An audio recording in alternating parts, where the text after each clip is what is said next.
tape number 1 with Peter Avery in Cambridge. Voilà. Now we could start from the very beginning of how you got interested in Persian studies and got involved in Persian. I originally became interested in Persian studies in northern India, really. It was in Lahore, as the guest of Khan Bahadur Muhammad Shafi. He was a great Orientalist. And when was that? He showed me Persian manuscripts. That was in 1943, during the war, when I was an officer in the Navy, serving in India. I learned Urdu and realized, of course, the strong Persian components in that language, and was led on from that to an interest in Persian poetry, which Indian Muslim friends used to talk to me about, particularly the poetry of Hafiz. And I determined in the first instance to learn Persian entirely for the purpose of reading this poet Hafiz's translations of whose works I was shown. So Hafiz took me into Persian, really, and I think that at the end it will still be Hafiz that I'm reading just as I start to shuffle off this mortal coil. But I still find Hafiz absolutely entrancing as quite one of the most fascinating and varied poets and demonstrators of the Iranian genius imaginable. I came back, therefore, after the war, before going into the services in 1942. I'd been reading English, and the idea was that I should major in English literature. I'd also done French and medieval history, but I was particularly interested in English literature. On returning from the war and being demobilized from the Navy, I told everybody that I wanted to do Persian and Arabic, and it was for that reason that I went to the London School of Oriental and African Studies, where I read Persian under Professor Lambton. I was hardly aware that Persian was taught anywhere else. I went rather precipitously to the School of Oriental Studies because I didn't realize that Persian could be learned at Oxford and Cambridge. Had I thought more carefully about it, I think I would have preferred to read Persian at Cambridge, where I now myself teach it. But I didn't, in fact, go to Iran until August 1949. That was the month I arrived in Iran for the first time. Having completed my degree at the school, the Oriental School, in Arabic and Persian, I was offered a job as supervisor language training in the oil fields of the Anglo-Iranian Oil Company. And that job entailed teaching Persian, or being responsible for organizing the teaching of Persian, the Persian language, to expatriate staff, and also being responsible for organizing English classes to the Iranian labor. And this was quite a large program.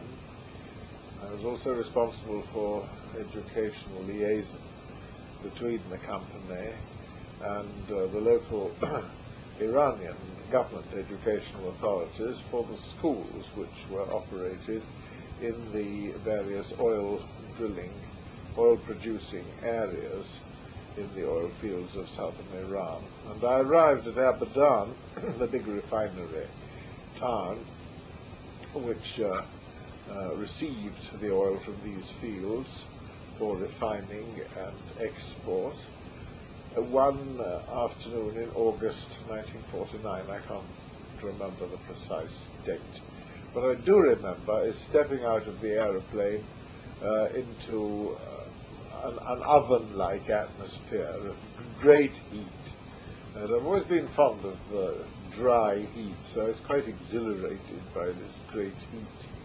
Excuse me, who sent you? I mean, did you join the... I was employed by the Anglo-Iranian Oil Company. My paymasters were the Anglo-Iranian Oil Company, and I was acting in their training department as a supervisor language training in the fields and liaison officer between the oil company and the government over the schools that we set up and maintained in the oil areas.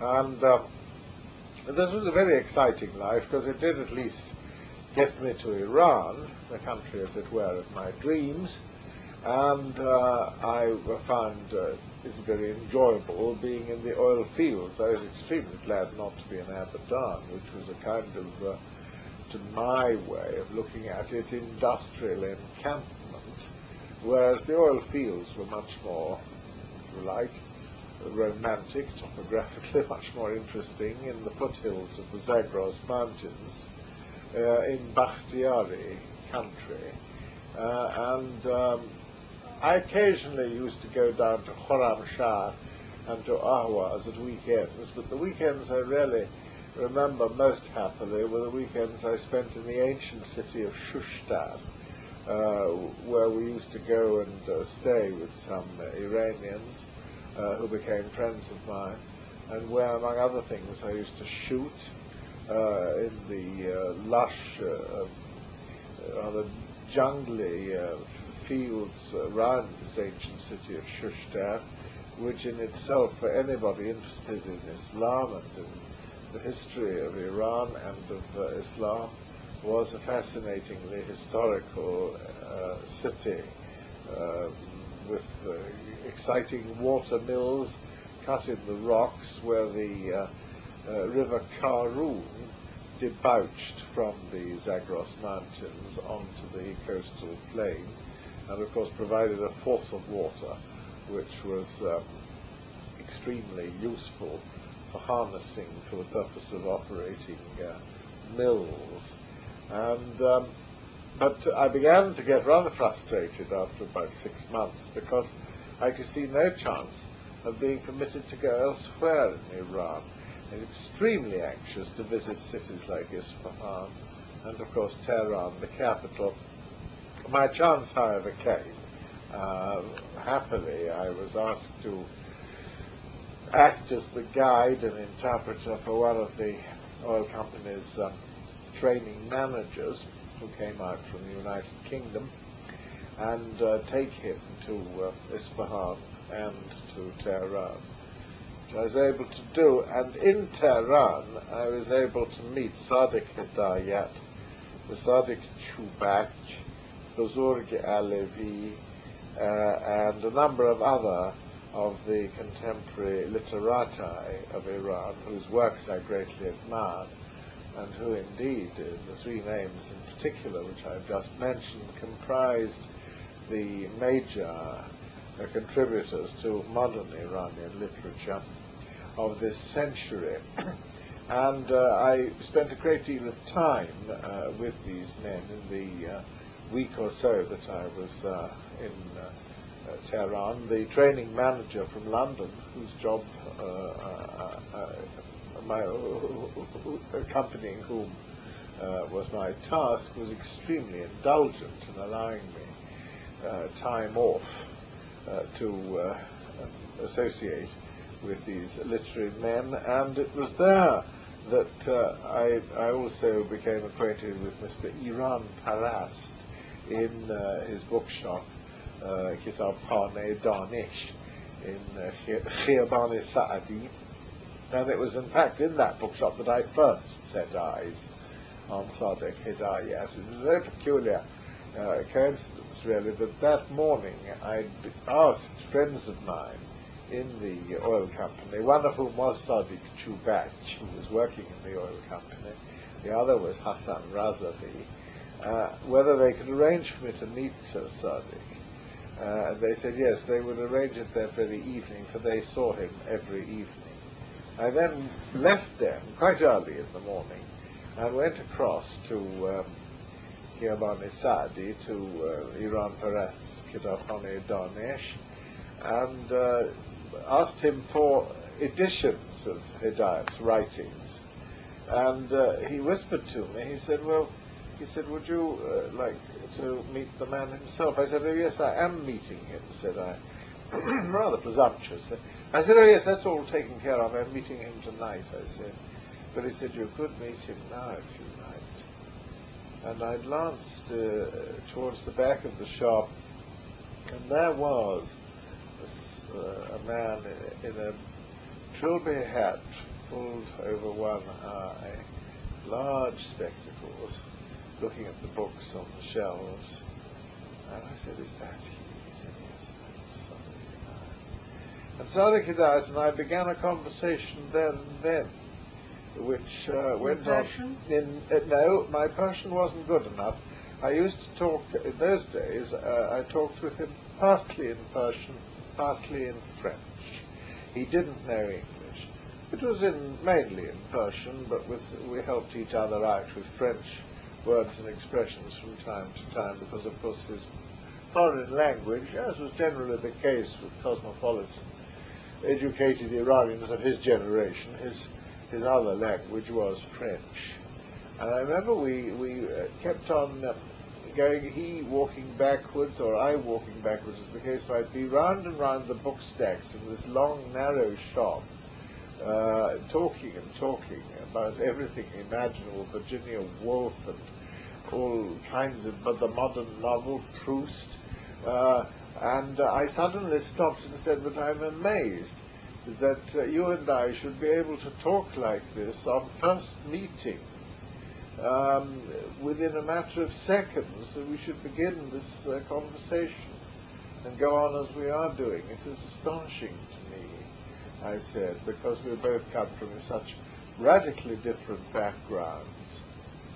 And he said, don't you know the Persian phrase, dil be dil roh darad? And I said, no, I didn't. And I was always in those days the student of the language, jotting down these phrases, proverbs, adages, sayings, which are such an extraordinarily rich element in the Persian language, the whole salt and savor of the Persian language. Out came my little notebook as I wrote down Dil be dil roh darad. The heart finds a way to the heart. He said, that's what it's all about.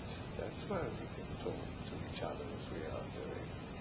And so we carried on. And that was the beginning of a friendship with Sadek Hidayat, which of course lasted not as long as it might have done, for it lasted until his suicide. This was in 1949, and his suicide in Paris was in 1951. He wrote to me before he left and said that I would never see him again. Really? Wow. And certainly not in the streets of Tehran. And I wrote back and said that I certainly hoped that I would see him again and in the streets of Tehran. His presence was necessary in his own country. He was the upholder of a torch, of a flame that the Iranian people needed. It was the flame that Hafiz and Saadi had kept alight, and it was a flame that men like he should be going on keeping alight in the modern world. But he explained again that he was leaving the waste and the filth, and the dirt and the degradation of Iran as he saw it at that time for Paris, and that he would never return, in spite of my pleadings that he shouldn't think in such terms, and that I would never see him there again. He didn't in fact say to me that I would never see him at all again. His emphasis was on the fact that he would never again be in Iran. And of course some months later I heard from an Iranian friend in Masjid-i-Suleiman, the oil field center where I was living, who had heard it on the Delhi radio that the news had been broadcast of صادق Hidayat's suicide in Paris in 1951.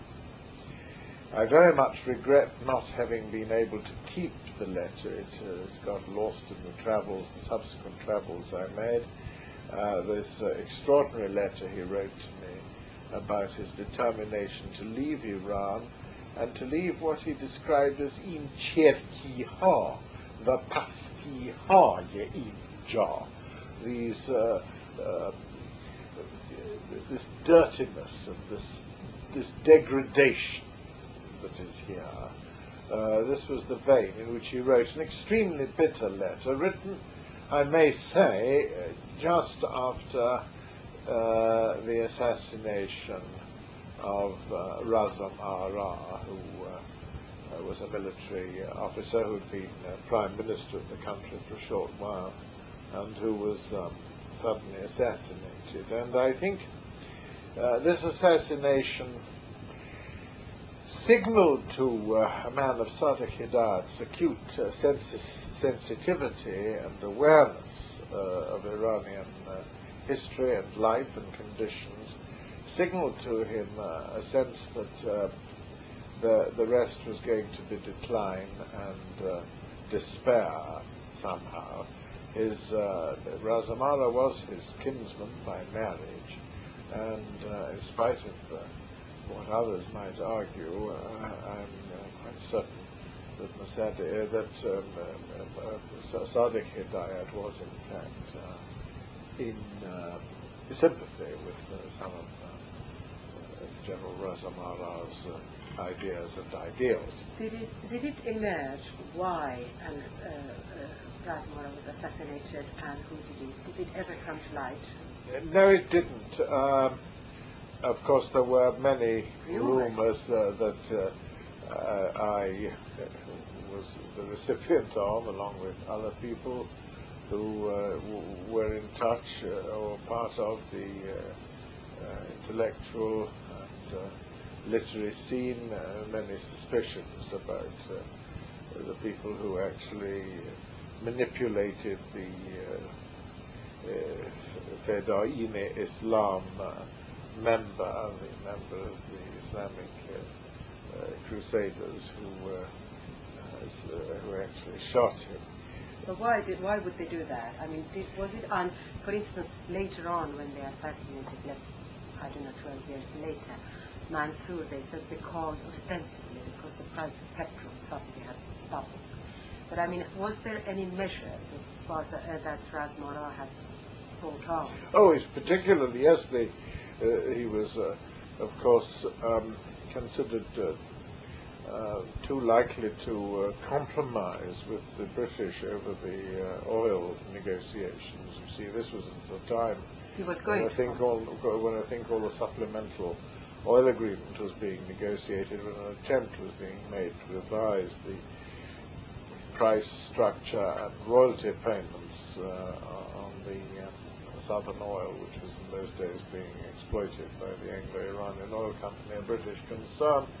And Razamara was trying to achieve some kind of rational arrangement with the oil company, revision of their terms with the Iranian government. And of course many people suspected what they would describe as a sellout, or as suspected him of being too eager to compromise with the British. The result, of course, what finally did happen was in 1951 that the oil was actually nationalized by the National Front deputies who obtained a working majority in the Majlis under the leadership of Muhammad Mossadegh, who became Prime Minister. And the oil was nationalized, and a very strong nationalist period ensued. What, looking back on those days in Tehran, in 1950, meeting Hidayat and Chوبک and Bزرگ and others, what does, of course, stand out in my impressions is the enormous freedom that we all enjoyed at that time. And I think that of Chوبک and Hidayat and Bzorg Alavi and Goyim Garamanian, I think his name was, and various other literary people, walking about with me in Khiyabani Shah, Khiyabani Istanbul, at 6 o'clock in the evening, going to cafes and bars in that area, talking, arguing, with complete and utter freedom. There was a complete lack of restraint in our conversations and in our activities. This was the these were the last days, did we but know it. Of course, we weren't aware of the fact that at the time these were the last days of that freedom that had been known in Iran since the abdication of Reza Shah and during the war.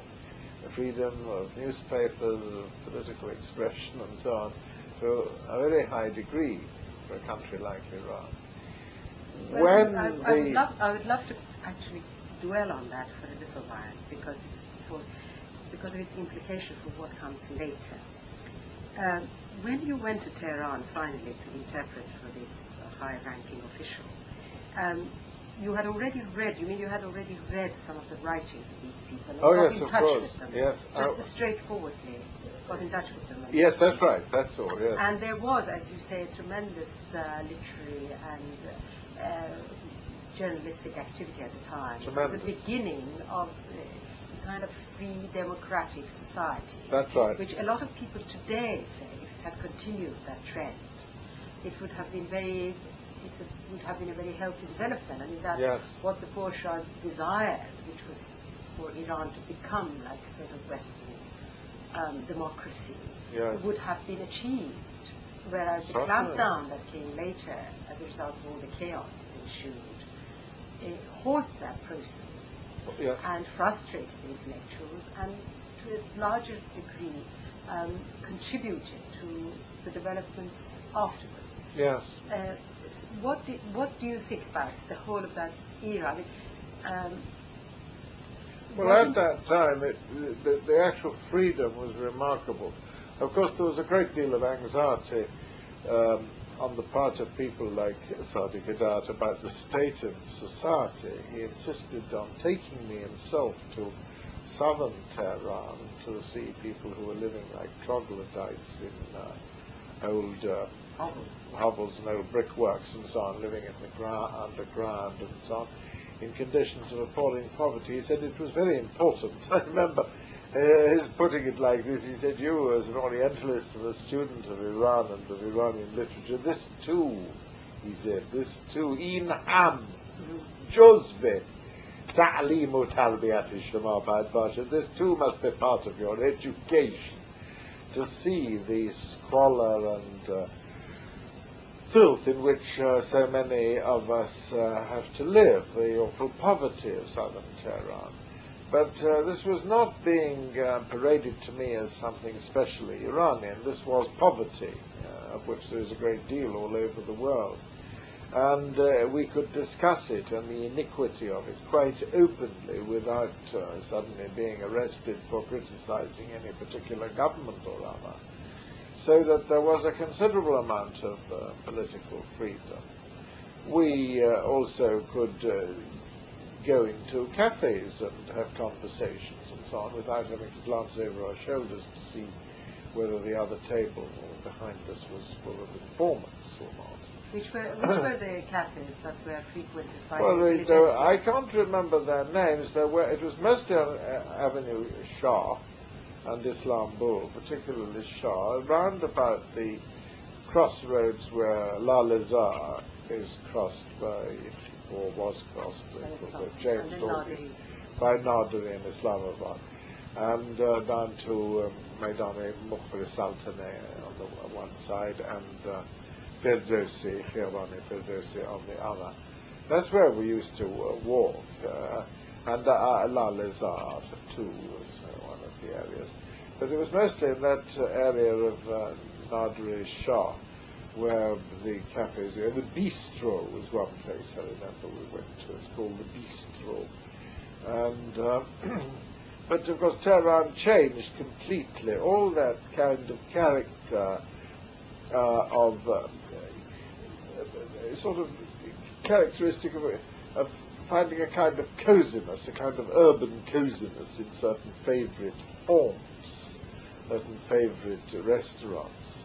Jahayi Dinj, cozy little spots where men of like minds and one heart could meet at given hours. Certainly 6 o'clock in the evening was a favourite. And swap the news, drink vodka or beer or both, and joke with each other, have sandwiches, and so on. Really a very sophisticated way of life, which was both Iranian and Parisian. It was both Persian and French. Was Said صادق?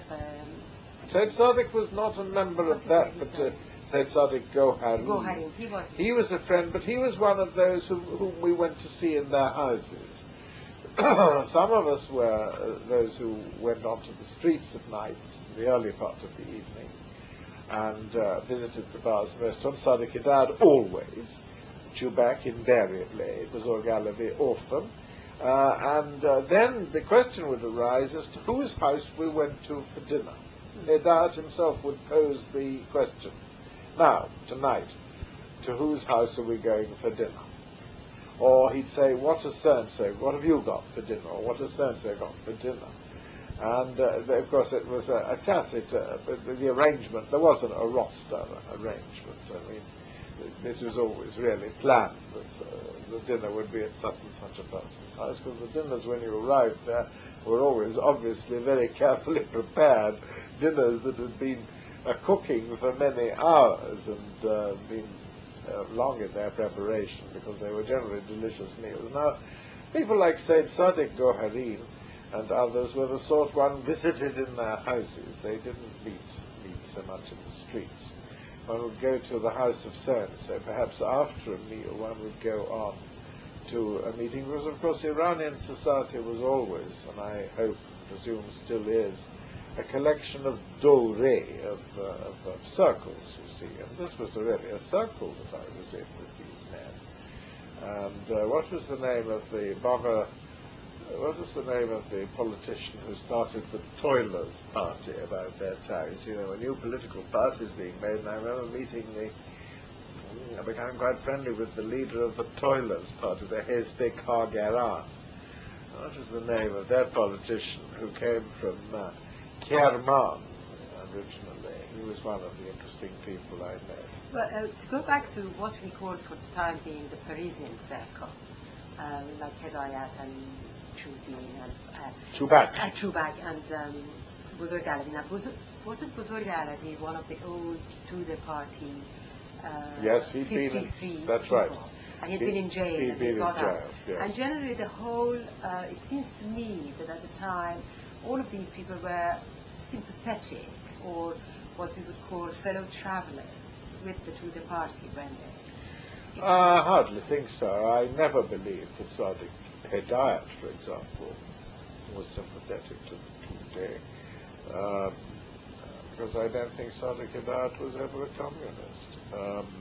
None of them were communists. Well, I mean, Bzorg was at some point. Of course, one must remember that the Tudeh certainly had both an appeal to and a backing from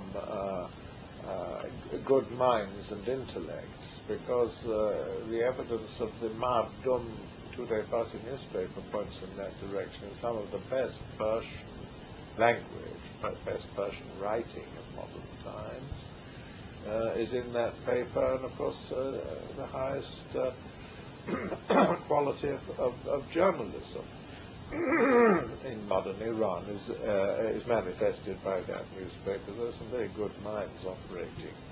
On the whole, and intelligentsia in that period, it seems to me, were divided between those who were sympathetic to the Tudeh party and those who were sympathetic to the nationalists, to the Mossadegh and so on. I don't think there was any clear division. What I think was certainly happening at this time, and I'm talking 1949, 1950, what was happening at this time was, I'm actually talking about the winter of 1949 into 50, was an extremely liberal atmosphere was prevailing, and most of the people I was with were what in European terms would be described as liberals. They were people who enjoyed freedom, wanted betterment, wanted improvement of society. They were more, as it were, liberals than any kind of ist or ism about them. But of course the National Front coagulated, I almost said, which is fair enough, coalesced very rapidly under the pressure of the chance that was being seized to thoroughly to revise the oil agreement, the Anglo-Iranian oil concession, when it suddenly became apparent in 1951 that this concession had to be rescinded, and the whole production and marketing of Iran's oil had to be placed on a new footing. Now, under pressure of this, the National Front came into being quite suddenly. The National Front was hardly a factor in 1949. It was just about, it was on the eve of the development of the National Front. The صادق in those at 1949 was not even being talked about. It all happened quite quickly.